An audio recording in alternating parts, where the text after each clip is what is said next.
Throughout October and into November, we're discussing texts of I am and the ways in describing the nature of God, what God is capable of, what God is capable of in creation, what God is capable of through us. And so today we're talking about extravagant generosity with someone that truly means something to you. Let's look at the text. Matthew 26. This is super late in this gospel. And it's getting to a very, very significant, painful point. Before it gets there, Jesus is having a meal. When Jesus was at Bethany visiting the house of Simon, who had a skin disease, a woman came to him with a vase made of alabaster containing very expensive perfume. It's significant that he points out the skin disease. Why do you think that is? Because the reason you want to point that out is because if someone had a skin disease, you wouldn't be within 50 feet of them. We have a certain level of insanity, and I've described it recently and multiple times in using hand sanitizer, using the paper towel to cut off the sink and also open the door and then shoot the 3 to try to put it in the trash can that's over in the corner. Or now what's coming, these amazing little hooks on the bottom of the door so you can open it with your feet. So you can pull the door out with your foot. I think that is one of man's great inventions. I'm very excited about that. We don't have a concept. See, ours is more, we're thinking someone sneezed, someone may be sick. I don't want to get it. Ebola is really more of a helpful image, not the simple things that we do with hand sanitizer. If someone were in the room and you would think to yourself, I don't want anything to do with them. It's multi-layered. Not only is it your health, which everyone understands, but for them it was their faith. Their belief in God and their practice of following God was tied to not being associated with people that were ill because they wanted to remain clean. Imagine if it was as significant to you in your religious faith as it is just to be clean. So when Jesus goes to this man's house in Bethany, which is also the place where he went where Lazarus, we talked about Lazarus last week, had died. He's going to that place, which isn't far from Jerusalem. And he's doing entirely significant things. That's one part of it. But another part, here comes someone with a very expensive jar of perfume. That's your first fill in the blank. We are accustomed to guarding our most valuable things. We put a little extra lock on them. We make sure they have an alarm. We double check and see if we have them. Is your wallet now as significant as your cell phone in terms of the way that you operate in your life? You want to make sure that you have your cell phone with you. In many cases now, when people are going to Apple Pay and they can pay with their phones, the phone is going to supremely supersede the wallet, making sure that you have it. And when you get a phone, now we see all kinds of amazing cases that will go on them. Some of them make it almost twice its size. So to have, we have that understanding that we want to protect something valuable. The other way we protect it is we don't really want to share it. When we have something that is valuable to us, we want to make sure that we hold on to it. So there's significance in this woman coming with this jar at this meal with this man, with Jesus, and also the man who's suffering from the skin disease. Scripture continues. She poured it on Jesus' head while he was sitting at dinner. Now when the disciples saw it, they were angry and said, "Why this waste? This perfume could have been sold for a lot of money and given to the poor." Now, I don't exactly know the custom, but I think it'd be fairly strange to be having a meal and someone pour perfume on your head. While we're having the meal, we'll just have to set that aside because we don't know exactly what that would be like and what the custom was. But the value of that perfume, I'm sure, is somewhere in the neighborhood of value of very expensive perfume now. I don't use a lot of perfume. I don't hang around with people who use a lot of perfume, but I understand that when you get it, you put it here, and you put it here, and you put it here. Right? Are there any other? That about right? So that's not a whole lot. If you have a big jar, it's going to last you a long time. She's not doing this deal with Jesus. She's pouring it on his head. And in pouring it on his head, she's doing something, she's doing multiple things. The disciples, when they get angry, they're getting angry because they have a certain understanding of the truth. Their certain understanding of the truth is that we can sacrifice a number of different things. And when we sacrifice, when we give them away, we can get money. And when we get money, we can give it to the poor. So they had that very simple understanding. Just like they can get a very simple understanding of any number of things and react to people when Jesus isn't there. You think, when you give authority over to a young person, or you give authority to a new person in a position, what do they want to do with that authority? They want to hold on to it pretty tightly. They want to make sure that the person does exactly what they want them to do because they're not accustomed to holding on to authority. People who have had authority for a long time, people who have had to delegate, understand that if they give it to someone, that person will not do it exactly the way that they want them to do it. And if they want it done the exact way that they want them to do it, they're going to have to do it. And they don't want to do all that. Someone that's getting higher and higher and higher. See, I'm about to flip that switch in my life of just about giving it away and having a range of reactions that I'm hoping for to the person that I want to give it to. But the disciples, when they are given that authority, want to dictate exactly what will happen. And their understanding is, we're wasting this. And they scold her. Of course, if Jesus isn't saying something, who else are they scolding? Jesus. How many times have they scolded Jesus? More than one. And more than zero would be enough. They scold Jesus because they have a percentage understanding of what should happen. And anytime you have students, or you have kids, or you have players on a team, and they get a slight understanding of what's supposed to happen, and you shift what that understanding is, what's their reaction? No, I figure that this much understanding should mean that I can make major decisions. The disciples are very angry, and they say it's wasteful, and this is your second fill in the blank. We tend to get angry about the way resources are used. Now, one of the great practices of any great church is to post somewhere publicly exactly what we are doing with our finances, so that anyone that is willing to go through that mind-numbing information, see the grid, understand where it's going, is certainly capable of doing so. I don't know how many people hit that grid up, but you can go down that hall, this hall, take a right, go down, and it'll be on your left. And you can find out what we are doing with our finances. But there are times when people get upset with what we are doing with our money. And of course that has to do with church, that has to do with any organization, that has to do with family, anybody. And the disciples are they just give us such perfect examples of human behavior. They say we shouldn't be doing this. Scripture continues. Jesus knew what they were thinking. He said, "Why do you make trouble for the woman? She's done a good thing for me. You always have the poor with you, but you won't always have me. By pouring this perfume over my body, she's prepared me to be buried." There's an awful lot packed in there. First of all, he's correcting them, which is painful. It's hard to be corrected.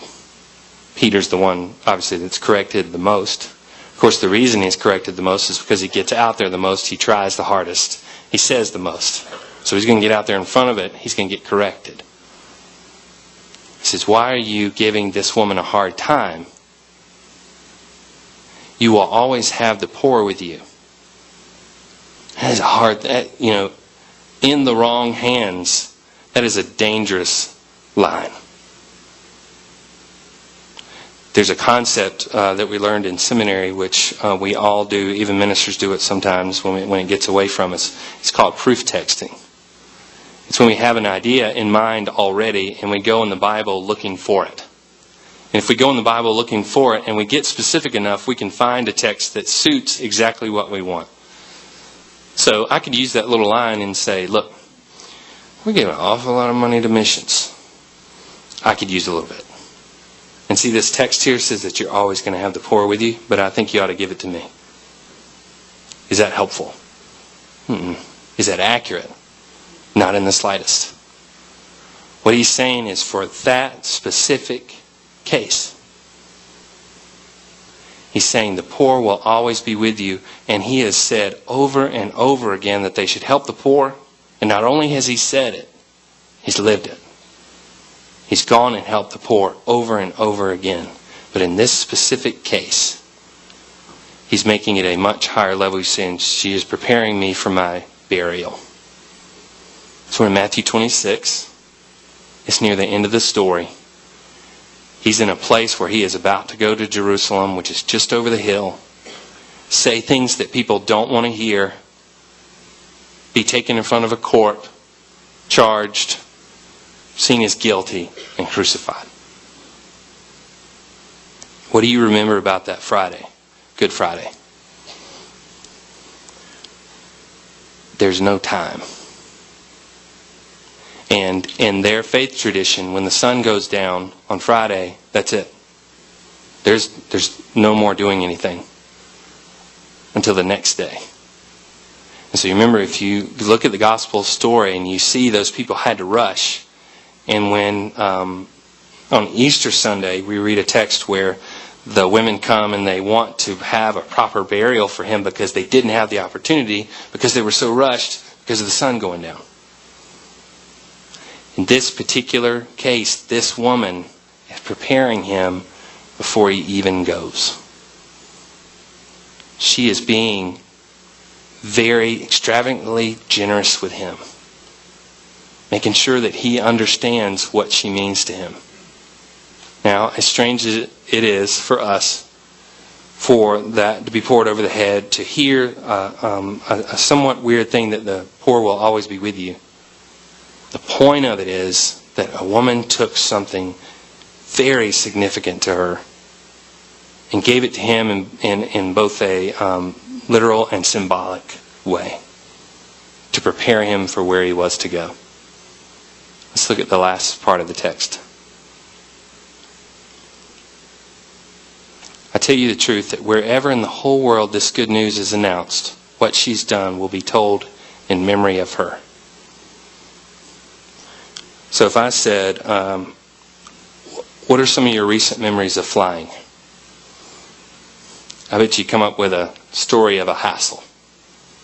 You come up with a story of a hassle of parking, story of a hassle of baggage, story of a hassle of delay, terminal change, any number of things. They switched your seats. I'll give you one. I book early enough that I pick my seat and I get real serious about where I'm going to sit. I think I love to look out the window. I don't want the wing there. I don't want to be crowded, so I pick a place. I look at the plane. I'll admit that I Google image the plane style and see what the plane is so that I know where the window is going to be. That's insane, but it's what I do. And therefore, I always get the seat that I want. So I sat in the seat that I wanted on the way to LaGuardia, and a family came and sat down, or a family was coming, a large one. The seats were 2 and 3, and they had 5. And they said, would you be willing to move so that we can have the 5 of us together?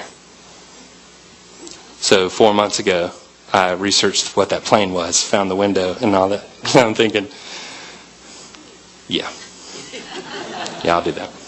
Because I have kids and merciful. So I go up the aisle and they say, your seat's right here, sir. It's in the middle of the 3 on the right side. So I fly like this to LaGuardia because they don't build planes for me. Okay? There's my story. Louis C.K. is an amazing comedian, and I've mentioned him here before. In no way would I share some of the stuff he says in church, but one of the amazing things he says is, people complain about airlines. Did you fly like a Greek god through the air? Did you arrive at a place 750 miles away in a couple hours and land there? Maybe let it go. So there's a painful story. But was that really a hassle? Was that really terrible? You will tell stories of extravagant generosity. They're not the first one you think of. The first one you think of is when someone was a hassle, or someone let you down, or someone was negative. For some reason that just sticks with us, and it harms us enough that we want to share it. Think of stories, think of times when someone was generous to you on a level that was above and beyond. And when you do, consider our last fill in the blank. Our time to have an impact is rather limited. It really is. We think about how long life is. As you think about how long humans have been and what percentage your life is in relation to how long there have been humans and how long there will be humans, it's just not very long. So you think, how can I have an impact? How can I participate? One way is today. In the way that you pledge, the way that you give to the church and everything that they do. One way is the way that you pledge your time, your talents. How will you pledge your time and your talents to us in 2015? Do you think we're taking it seriously here? Do you think that we're reaching out to the poor here? Do you think that we are trying to have worship in diverse ways with excellence here? Do you think that we are welcoming to families here? These are all things that we are taking entirely seriously. And we need your help. You'll pledge what you'll give to us today financially. But David would tell me, the thing that you really need to think about pledging big time is your time and your talents to us in 2015. We can use both equally. In the video it says, I don't know if I'm significant. I don't know if I matter. Every single part matters in every single way. If Jesus did anything, he showed us. Every single person has a gift that they can give. Regardless of their circumstances, regardless of the size, the simple giving, the act of promising and giving is entirely significant to this life in the church. So we're going to start with the process of you filling out your pledge cards. I'll tell you what we're going to do. All of you are going to, when I tell you, stand, and people are going to come and bring you a card, and if you'd like a children's card, just mention that you would. When you get a card, and please everyone take one, you may be seated. Once everyone's seated, then we'll know that everyone has one.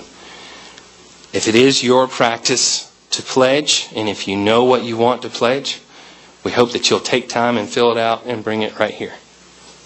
If it is your practice to pledge, but you don't know what you want to, we hope that you'll write your name and place the card right there.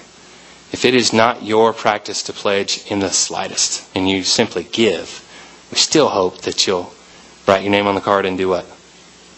Take it right here. Come and place it on the altar. This is the last thing that we will do in this service, and we'll have music through the sound system. So if everyone will please stand, we'll make sure that our stewards bring you the cards. We thank you for the promises that you make to us.